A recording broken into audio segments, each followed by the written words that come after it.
Sinasabi dito no that God the Father calls His Son God. Ito po ay naging tanong din ng isang protestante sa akin na saan ba mabasa sa Biblia na tinawag si Kristo na Diyos? Ayan, isa po ito sa mga ginamit po natin no in Hebrew chapter 8 at chapter 1 verse 8. Sinasabi dito, "Your throne, O God, will last forever." Ayan, ang Diyos Ama na mismo ang nagtawag sa anak no sa ating Panginoong Jesucristo, "Your throne, O God." So napakalinaw na tinawag ng Diyos Ama ang kanyang anak na Diyos. Strategy naman dito mga kapatid natin sa bayang pananampalataya, no, kagaya ng Iglesia ni Cristo, na gumagamit na naman ng ibang version ng Bible para sabihin na hindi ito ang hindi ito ang translation na sinasabi na "Your throne, O God, will last forever."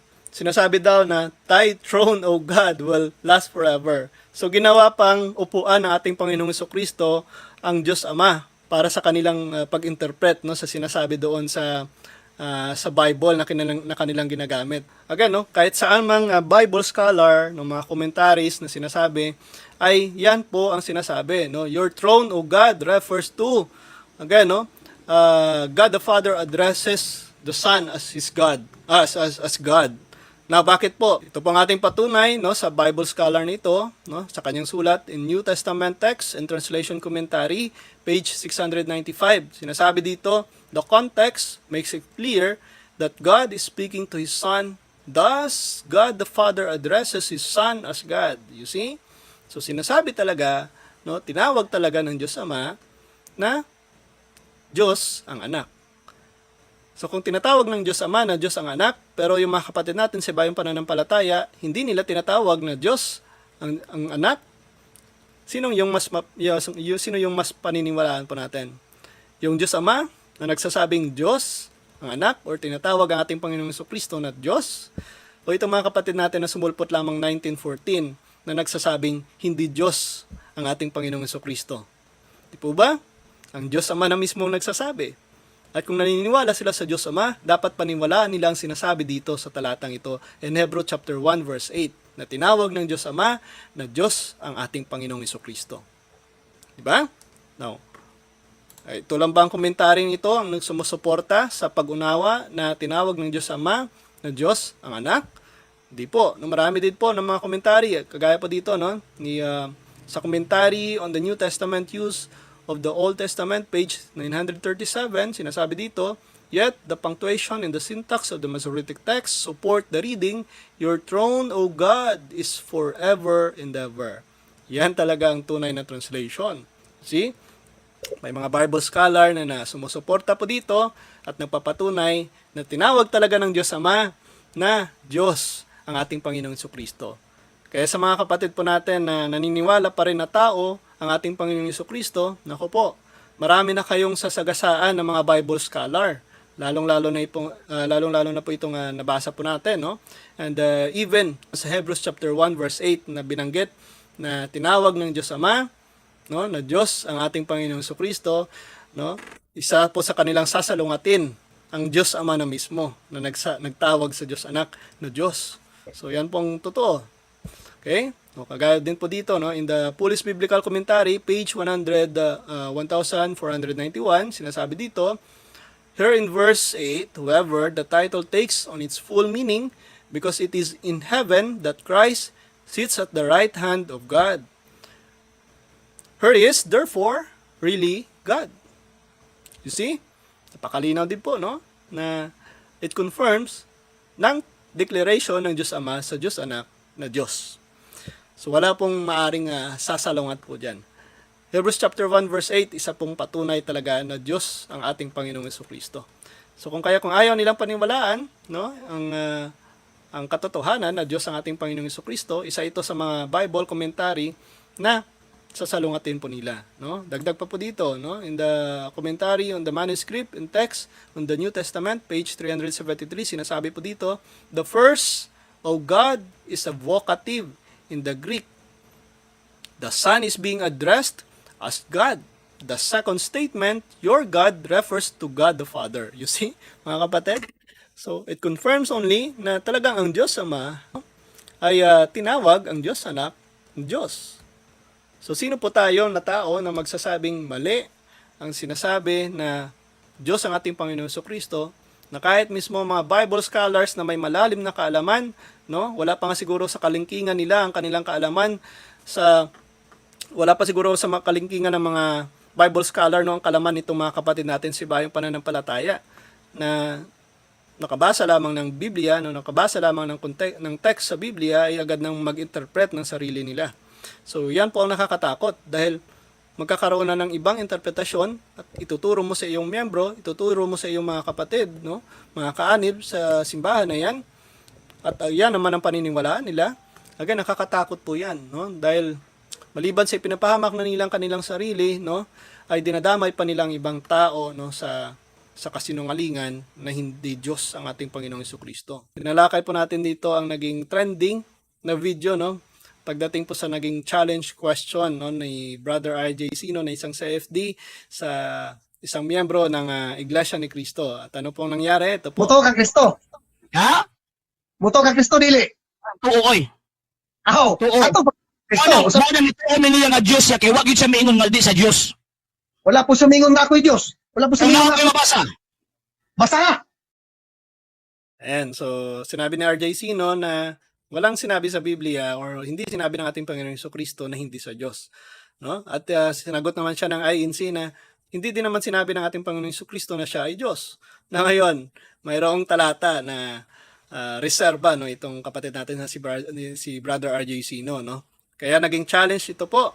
Ang iyo siya na. Kung mabasa, kung mayroong mabasa. Ano lagi? O basta magkatoliko kung balik. Ay Hindi mo- God. God. No, sige. Babalik siya sa pagiging katoliko. Okay, Oh, balik ko katoliko, Brad. The Balik. Aramaic in plain English. Si Kristo namulong. Basahon na to. Version ng Imong ka. Bible, Aramaic. Barugi na ang imong gisulti nga pag naay mabasa magkatoliko ka. Kay kanang mo ingon nga o nya dili tawag anang mutuman. Kanang moong gitawag og butanga. Iya na siya nga. Timeless Truth ay 2007 ISBN 978-1-4357-3694-4. Bago lang. Di mas katoliko ka. Basi ingon ka mas katoliko na pud ni. Okay, Ikaw, ginagamit ko sa inyo mga ministro. Ginagamit ko sa mga ministro. Barugi ang imong gisulti pag naa ko'y mabasa magkatoliko ka. Okay niya. Genesis 9:11-14. But again, Yeshua said to them, Yeshua referred to Jesus. But again, Yeshua said to them, timeless truth I speak to you. Timeless truth I speak to you. I am the living God, the gate of the flock. Ako ang buhin Diyos, ang pultahan sa mga panahon. Namikat na lang siya, muro nagbata. Nabasa na, subuot ipasabot. Pabuto na ko ang imong pagkatoliko karong panahon na. Pag dili ni Ayan, so mga kapatid, no? So napatunayan, no? Nabasa sa Biblia na sinabi talaga ng ating Panginoong Jesucristo na siya ay Diyos. Ayan, hindi po maitatanggi ng mga kapatid natin kahit yung ginamit po ay Aramaic in plain English na version. Yung mga kapatid din po natin na INC gumagamit din naman ng iba't ibang bersyon ng Biblia upang patunayan po ang kanilang stand, no? Now ngayon, dahil sa nabasa na ng ating Panginoong Jesucristo ay tunay na Diyos, no? Sinabi ng ating Panginoong Jesucristo na siya ay Diyos. Ayan, sa naging challenge na babalik siya sa pagiging Katoliko, sana'y panindigan niya po, no? At sana'y mangyari talaga, no? So, again, yan po ang mangyayari kapag yung pag-unawa natin ay binabatay lamang sa ating sariling pag-unawa. Na kahit na sinasabi at malinaw na po na sinasabi ng Biblia na ang ating Panginoong Jesucristo ay tunay na Diyos, ay hindi pa rin sila naniniwala. Well, nasa sa kanila na po yan, no? Ayan, sabi nga dito ni Protestanteng loko-loko, God bless po sa lahat ng Katoliko. Mama Mary loves you, no? Mama Mary loves us. Tama po yan, no? Hingin po natin ang panalangin ni Mama Mary nang sa gayon yung mga kapatid natin ay mabuksan ang kanilang isipan sa katotohanan na Diyos talaga ang ating Panginoong Jesucristo, no? Sabi nga dito ni Brother Tomas Navarro from New Zealand, ayan, napakarami pong talata sa Biblia na patunay na Diyos ang ating Panginoong Jesucristo. Tama po yan, kapatid. At kanina nga po, ipinakita po natin, ako napakarami pong mga Bible verse, no, sa Biblia na patunay talaga na Diyos ang ating Panginoong Jesucristo. So dito nga, no, napahiya itong kapatid natin, no, na INC sa kanyang naging challenge na kapag nabasa, kailangan babalik na siya sa pagiging Katoliko. So tingnan po natin, abangan po natin, at ipakalat po natin ang video na ito na upang mag-remind po sa kanya parate, no, na ito pong naging challenge mo, nababalik ka na sa pagiging Katoliko. Pero sana hindi lang po ang rason, no, ng kanyang pagbalik sa ating simbahan, sa pagiging Katoliko, ay nang dahil sa challenge question na ito. Pero sana, bumalik po siya sa ating simbahan, bumalik siya sa pagiging Katoliko, nang dahil po sa talagang naunawaan niya na, no, na ang ating Panginoong Jesucristo ay talagang tunay na Diyos, no. Sabi nga dito ni Brother Jemmy, Filipos chapter 2 verse 5 to 6, magpakababa kayo tulad ni Kristo Jesus na bagamat siya ay Diyos, hindi na natiling kapantay ng Diyos, bagkos hinubad niya ang kanyang pagka-Diyos, nagpakatawang tao siya at namuhay sa isang alipin. Yan, isa rin po yan sa patunay sa talatang ito, no, Filipos chapter 2 verse 5 to 6, ay naku po, isa rin po ito sa patunay talaga na Diyos ang ating Panginoong Jesucristo. Wala pa pong tao na nagpakatawang tao, no? Never na nangyari po yan, no? Ang Diyos lang ang nagkatawang tao, no? At yan po ang ating Panginoong Jesucristo. Dahil siya ay Diyos na, no? Dati pa ay Diyos na nagkatawang tao lamang para sa isang malaking misyon. At hindi po yan may tatanggi ng mga kapatid natin, no? Sabi nga dito ni Brother Hads, si Felix Manalo, ang Diyos ng Iglesia ni Manalo, tatag sa Santa Ana, Manila, 1914. Ayan. Kahit hindi rin po nila sabihin yan po yung pinapakita nila, no? Na mas sigit pa ang katuruan ni Felix Manalo na kanilang founder kaysa sa katuruan ng ating Panginoong Jesucristo. Hindi talaga nila sinusunod yung itinuturo ng ating Panginoong Jesucristo. Dahil kung sinusunod nila, no, isa po sa mga patunay na binanggit na sinabi ng ating Panginoong Jesucristo na siya ay tunay na Diyos. So kung yan, kung siyan ay sinusunod talaga nila, dapat wala po sa kanilang doktrina na tao lamang ang ating Panginoong Jesucristo at hindi Diyos. Diba? Sabi nga dito ni Brother Eliseo Jr., di po ba, Idol Professor, sinasabi na nga ng Diyos Ama kanila na Pedro nang sabi dito ang anak, asking anak si Jesus Christ, ibig sabihin Diyos siya, at bakit panila ito i-deny, at nasa Bible naman po yan. Tama po yan, no? Yan pong nakapagtataka na kahit na word for word na nga na sinasabi sa Biblia, ay ayaw naman po nilang paniwalaan, no? Pero yung mga hindi naman nababasa sa Biblia, no, kagayang anghel ng kanilang founder, kagaya ng siya ang ibong mandaragit, nako, hindi naman yan sinasabi sa Biblia, ay ito yung mga pinaniniwalaan nila. Di po ba? Parang nako po, ano pong nangyayari sa mga kapatid nating ito, no? Na yung mga hindi nababasa sa Biblia ang kanilang pinaniniwalaan. Pero itong mga mabasa sa Biblia, word for word na sinasabi na Diyos ang ating Panginoong Jesucristo, ay ayaw nilang tanggapin at ayaw nilang paniwalaan. Di po ba, mga kapatid? Sabi nga dito, no, ni Brother Lee Trisel, kaning mga sulpot, murang gyud ning mga nagtama. Ayan. Okay, sabi nga dito ni Brother EJ Ocampo, ugali pa lang, INC Incorporated na. Tapos mga trolls niya, mga clout chaser. Okay. Dagdag pa dito ni Brother Lee, bisag unsaon, pananimong basa Brother RJ, kaning mga sulpot, mura nang praying, ikapustorya. Ayan, hindi ko po maintindihan, pasensya po, no? Okay, ulit na lang po sa Tagalog, ano? Sabi nga dito ni Brother EJ, hindi rin sila pwede report, wala daw visa kung i-report mo ang sibsec kakampi panila, or kung may report, false humbleness kung yung mangyari na report. Ayan. Well, wala na po tayong magagawa, no, sa kanilang katuruan, nag-i-exist na po yan, no, sa kanilang simbahan, nag-i-exist na po yan, at marami na sa mga kapatid natin ang gano'n na convert sa paniniwalang kanilang pinaniniwalaan. So wala na po tayong magagawa dahil nangyari na po at nandiyan na po. Ang tanging magagawa po natin ay panalangin po natin sila, because again, hindi po natin dapat i-underestimate, no, ang kapangyarihan ng panalangin, na kapag ang Diyos ang sa kanila, no, maghipo sa kanila, no, hindi po imposible ang conversion, no? At darating po tayo diyan, no?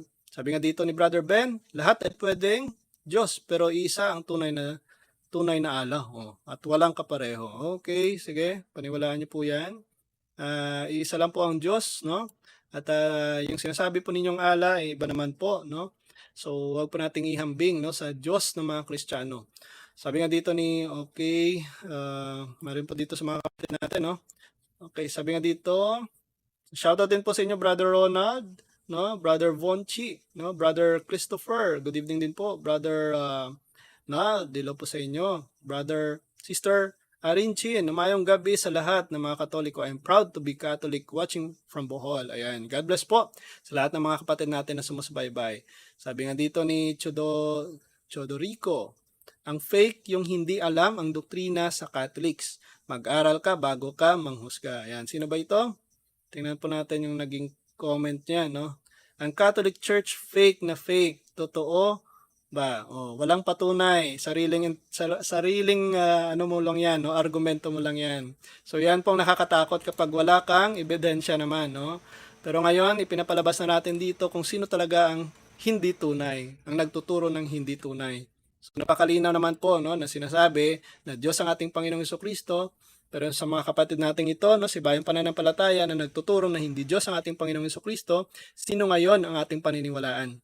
Dahil ang Biblia nagsasabi na mismo na Diyos ang ating Panginoong Jesucristo. Pero yung mga kapatid natin na ito, na gumagamit din ng Biblia, nagtuturo na hindi Diyos ang ating Panginoong Jesucristo.